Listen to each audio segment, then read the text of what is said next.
What's up mga kaopay? Habang binabaybay ko itong kalsada, mayroon tayong nakitang isang babaeng nakahiga. Kaya naman napahinto ako at tingnan natin kung ano ang sitwasyon niya. Nay! Nay! Nang makadalawang tawag tayo sa kanya, biglang kinabahan ako. Kaya naman bumaba ako sa motor at tingnan siya. Nangyari dyan?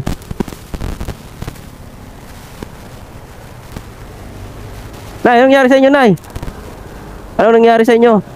Ayan, nagbite ni Kuya. Ano kayo, nahilo, Nay? Ha? Ano po? Masakit ang ulo nyo? Masakit daw ang ulo? Ha? Walang pagkain? Pag masama ang ulo nyo, nahiga po kayo. Ayan si Kuya. Ay, nagbigay si Kuya. Ha? Nahihirapan ka po. Ayan, Kuya. Bait ni Kuya. Anong pangalan niyo, Kuya? GR. Taga rito lang po kayo? Masadang bait ni Kuya. Nagbigay po. God bless, Kuya. Ang bait mo. May ko dito. Sunflower. Para hindi kayo masyadong mahilo. Yan nyo sa amoy. Ilagay dito. Yan, ilagay natin. Ayan. Yan. Yan, para hindi kayo mahilo. Inom muna kayo ng tubig.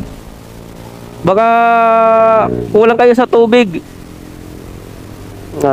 Mabuti may nagbigay po. Pasalamat tayo kay God na may nagbigay. Sandal kayo, Nay.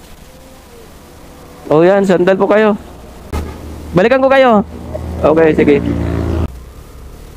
Ayan, may Jollibee dito. Bilhan natin si Nanay. Baka nagutom lang yun. Masakit yung ulo. Kuwawa naman dito tayo. Drive-thru. Ayan. Dito na tayo. Ayan, dito na.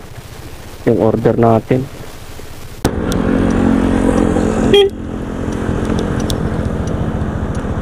Ito, Nay. Pagpasensyahan nyo na po. Ayun po kayo. Mga anak nyo po, nasaan po? Saan? Sa Tipolo pa, layo. Malayo? May asawa na. Advice ko po, umuwi na kayo sa mga anak ninyo, Nay, kasi dito, delikado po rito sa highway po.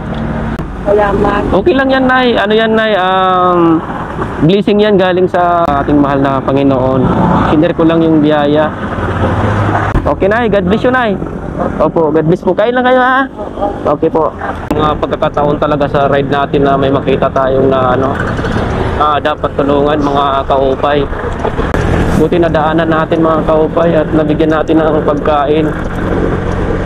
Baka gutom lang yung sinanay ba? Kaya ganun.